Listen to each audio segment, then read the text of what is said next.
What's going on, y'all? How's your guys' day going? Hope you're having a good day. My day's good. Thank you for asking. I noticed that there seems to be, I want to say like a subconscious expectation in today's world. Just all facets. And it's something that is on both ends. It's something that comes from a positive, or rather positive and negative perspective, really. And it seems that the reason why that we have these expectations and that we have these just almost like a subconscious selfishness, ironically. Like regardless of the side that the person is on, there is this subconscious thought in the back of everyone's head that something needs to happen in order for whatever it is they've done to be real. So I'll give two examples, right? The more niche example would be niceness, kindness, right? Kindness is, how would you say, it's almost like a cross to bear, if that makes sense. Like it's something that you give up,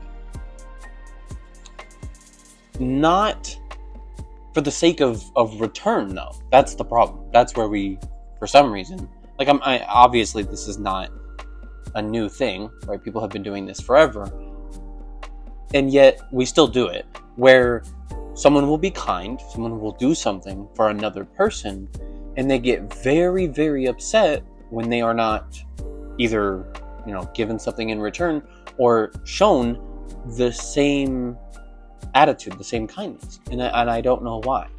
I don't know where and when it became normalized that you're supposed to get something back, or you do it with the expectation of something. Because my reasoning is like, if you've ever heard somebody say, oh, well, anybody else would have done the same thing. Whatever happened to that? I don't hear people say that anymore, right? Where like if you, like in the movies, they say it in movies, but we don't say it in real life. At least I have yet to hear anybody really say stuff like that, where like, the character will save somebody and then they'll be like, oh, don't thank me. Anybody else would have done the same thing. But I don't think that people really know what that means. Like, or at least when people hear it, right? When you hear someone say that, because like I said, it's usually like, or at least again, from my perspective, it's typically in like a movie, or it's typically from some sort of script, just because people don't really talk that way, naturally at least. When people hear that, I don't think they pick up on what that exactly means. What that means, it's not like some cool way of saying no problem, right? Like that isn't like, oh, no problem, don't worry about it. No, it's literal. It's very, very literal. And it quite literally means that is just the thing you do. There is no there is no expectation of return, or expectation of gratitude or thanks or anything to do with that, right? And for whatever reason, we don't apply that mentality to anything anymore, where it's no longer normalized to just do things because that's what you do. There should be no other reason why. You shouldn't be opening doors for people. You shouldn't be giving people money. You shouldn't be helping people, giving them advice. You shouldn't be talking to people. There should never be an instance in which you are doing something that you don't have to do and are expecting something from it. Or even at like the bare minimum, you should not be, like there should be, like even from our own perspective, right? Like even to ourselves, like when you go home and you're like, man, I'm such a good person because I opened the door for that old lady, or because I let that old lady sit down on the subway instead of, keeping the seat, right? Like, no, you just do that. That's just the thing you do. And so that, again, you could say that's the more niche example. The other example is with a negative situation, right? Where someone does something they're not supposed to do, right? Somebody's mean to you, somebody just does something generally unlikable. Or you could even take it, if you really want to, you could take it to the extreme of violence, right? Where, and I want to choose my words carefully, because I am speaking just from an example, right? This is not meant to be taken so literally.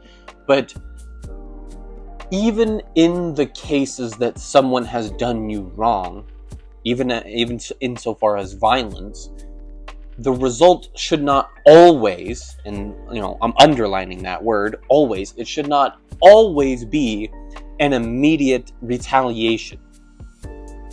And that actually might be a more niche viewpoint, I suppose, because it seems that violence has become normalized for whatever reason. And but what's so funny though? What's so funny is that they're the same thing. They're the same exact thing. The person who is being nice and expecting something is the same thing as someone who has been wronged and is expecting some sort of retaliation. And the reason why that I believe that these things are inherently the same, even though they might look differently, is because it puts the person, right, whoever the person is that's experiencing these things or doing these things, it puts them in the position that makes that like they become, I don't even know what word to use. It's just they almost like judge what is it, how does that saying go? It's like judge, executioner, and jury, whatever. I don't know I know you know what I'm talking about, right? Like you think you're the judge, you think you're the executioner, you think you're the person to cast something, or rather cast a judgment or a connotation upon this thing. And don't get me wrong, like I said, it's not, always, right? Like there are some times where certain things are applicable. However, what we've done is we've just generalized it, right? Where everything that happens, no matter what it is, no matter how severe, no matter how minuscule it might be, there is this very general just consensus that, okay, well, this is the first thing you should be doing. Okay, this is the first thing that needs to be happening, right? And so basically the best way I could frame it would be like this, right? So we have example A of the person being nice. The mentality that they should be carrying is the phrase that I used. That's what anybody would have done, right? And then example B should be two wrongs don't make a right. And so I'm trying to figure out a way to connect the two because they seem so far apart, but they really aren't. And it's so frustrating because both sides think that they're the ones in the right. They both think that they deserve something, right? So the person that has been wronged, which obviously, yes, there should be some sense of punishment, or maybe not necessarily punishment, but there should be something being done to the person who has been wronged. And yes, in some instances, there is nothing wrong with being shown gratitude when you do something nice. It's the principle. I think that's where the problem lies. It isn't in the actions in of itself that it becomes a problem. It's the principle behind the actions that make it a problem. So, for example, murder. There is nothing wrong with punishing someone for having committed murder, right? That is what we should do. That is the norm, and it's obvious, right? It's axiomatic. It's automatic. There should be no question that a person who has murdered another person should be punished. However, the punishment in of itself is not the problem, right? So that's not like where how should I say? That's not where society moves forward through our actions. Or sorry, I guess if I had to rephrase it, I would say society does not move forward through the actions being taken. It moves forward through the mindset, through the principle of the actions being taken forward. And so regardless of what side you're on, whether you're a nice person or whether you're a victim, the way in which the principle that you are taking behind the things that are happening, that is what is dictating the result. And the reason why is because, like I said earlier, these things get normalized. And when these things get normalized, the nuance, the gray zone, the control, or rather the, how should I say, the restraint, the there's better words. There's better words that I could use. It's how should I say? It's infinitely more important that we know why we do the things we do rather than exactly what it is we're doing. So, for example, if something wrong has happened to a person and we are punishing that person who has done something wrong, if we come at it from the perspective or of the principle of like, oh, well, they just did something wrong, so they should die. Write that in there, right? But it's that carelessness, though. It isn't so much the fact that the person said that they should die. It's the immediacy of it. It's the atomacy. It's the quickness. It's the almost like mob mentality. And it's so funny because the mob hates itself.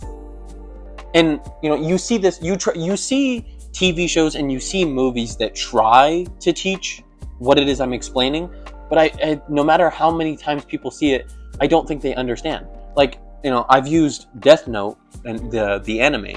I've used that as an example before, and I'm going to use it as an example again. What's his name? Light. I'm spoiling it, by the way. If you want to watch it, skip ahead. Light believes that he's a good person. And although his mentality might be, what should I say? It's a very surface level understanding of right and wrong. And because he, how should I say?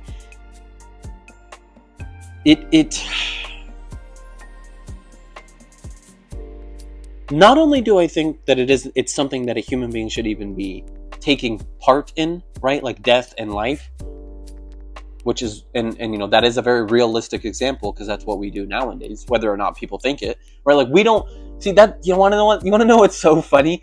That's the ironic part, is we don't need a Death Note to cast death and life upon people. We do it with just our presence, and that is what I'm trying to explain.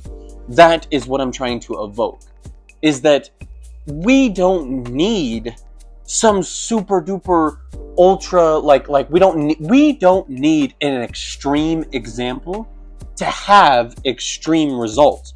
We already have extreme results just by proxy of being human. That's the insanity of it. That's the like, how would I say? That's the reality of the situation. Like, okay, I'm going to give another example. And this is like to add on to the insanity of it. When I was in college, my English professor, he gave us this book, and I wish I could remember the name. But basically, it was a book about different paranormal, just like events that have happened across history, right? And towards the end of the book, the author what did he say?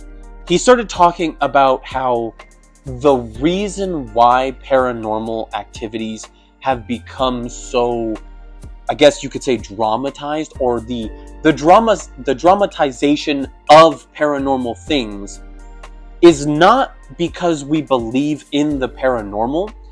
It's because we're so afraid of our own reality that by making something dramatized, by making something extreme, it takes away the reality of it.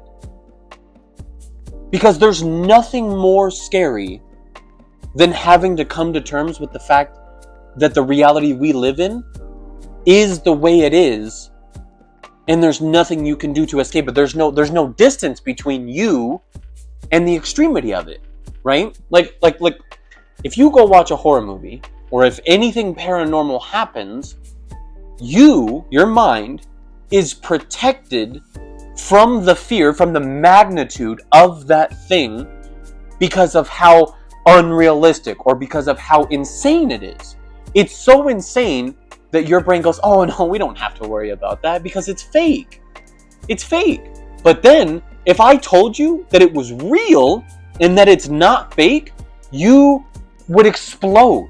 your mind would not be able to contain the level of fear that would reside within you once you realize that that is not fake. And that is what I'm talking about.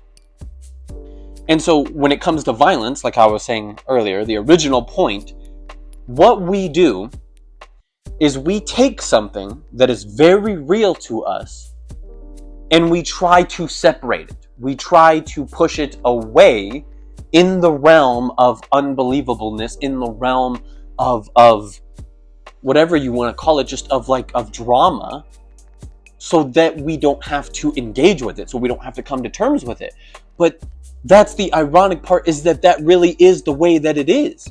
We really are that dangerous. We really are that powerful, just in our how should I say, ability to control things just by numbers alone.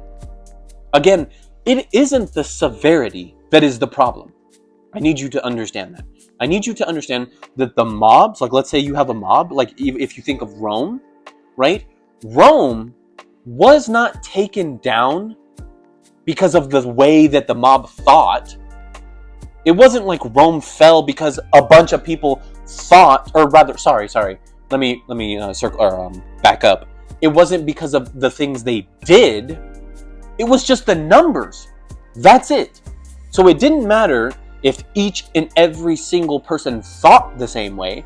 It only mattered that there were hundreds of them. And so at the end of the day, it really doesn't matter if each and every single person is in perfect unison of thought. They're going to get their way regardless. Things are going to happen just because of the fact that they have numbers. And so that is the problem when we I guess throw away, how should I say, when we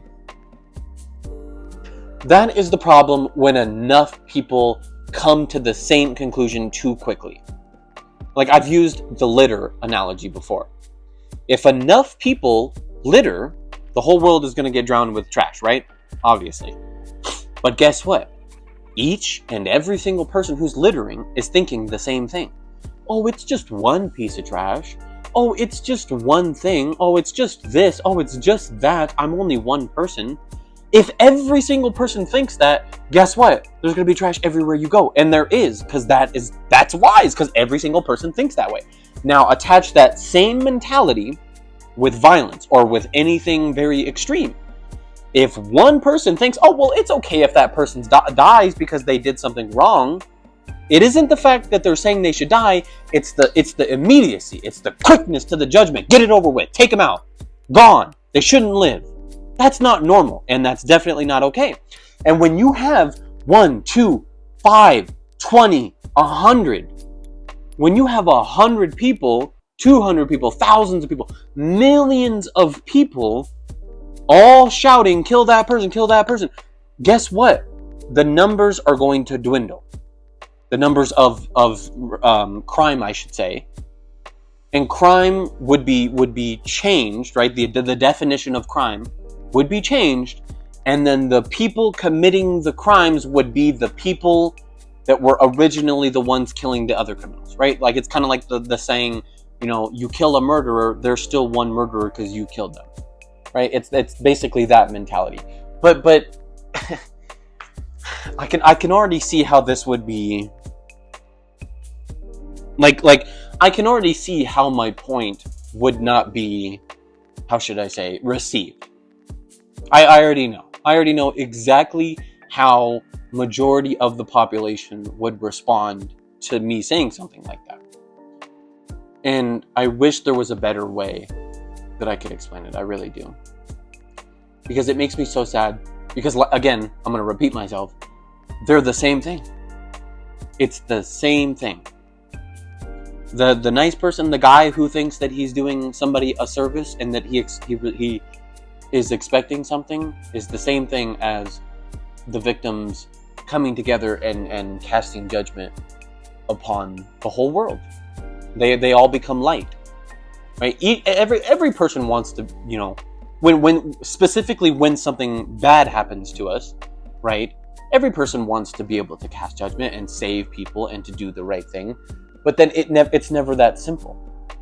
It never stays that way. It never stays as, oh, I just want to help people. Oh, I just want to do this. It always escalates, and the escalation is the root of the problem. But you can't tell people that. And you definitely can't tell people that are trying to be nice, hey, you're actually being a really selfish person. You're actually being a really hypocritical, manipulative person, right? And I think that there's two quotes that come to mind.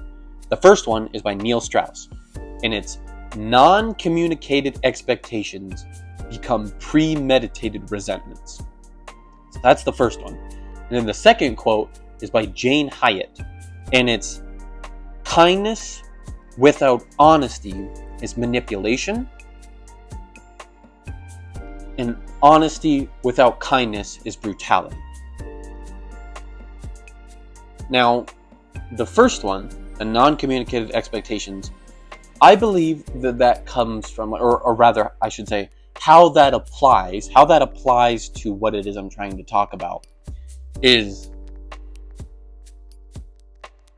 it's far too often that the vocal minority, I suppose, gets ignored, and that's how they end up as the mob, right? They don't get what it is. They don't get their justification, I suppose, and so they take matters into their own hands, and they become the judgment that they so badly want to cast.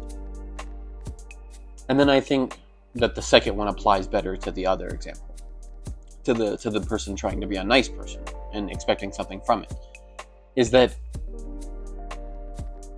it's far too often that we see, like, if you've ever seen those podcasts, right? Any podcast that has like any debate podcast, which it's definitely not debating at all. Any of those debate podcasts, they so vehemently want you to understand that they're just telling it like it is. Oh, I'm just telling it, that's just the way it is. I'm just telling the truth. I'm just being honest. Oh, well, sorry, that's just the way reality is.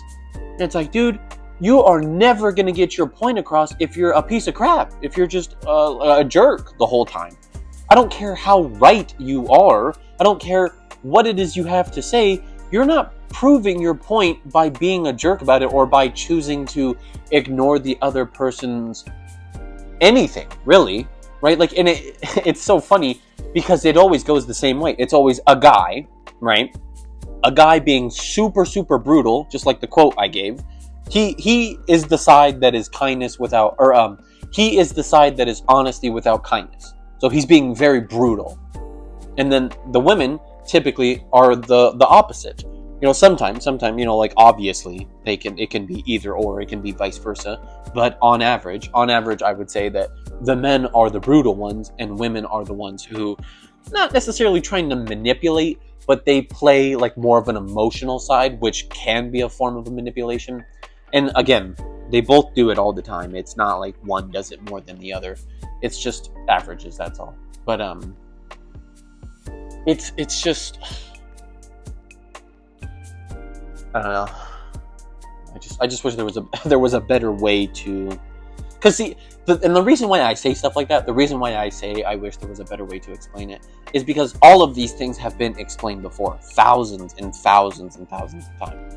I'm not the first person to have this thought or to know these things, and yet nothing ever changes. People don't ever.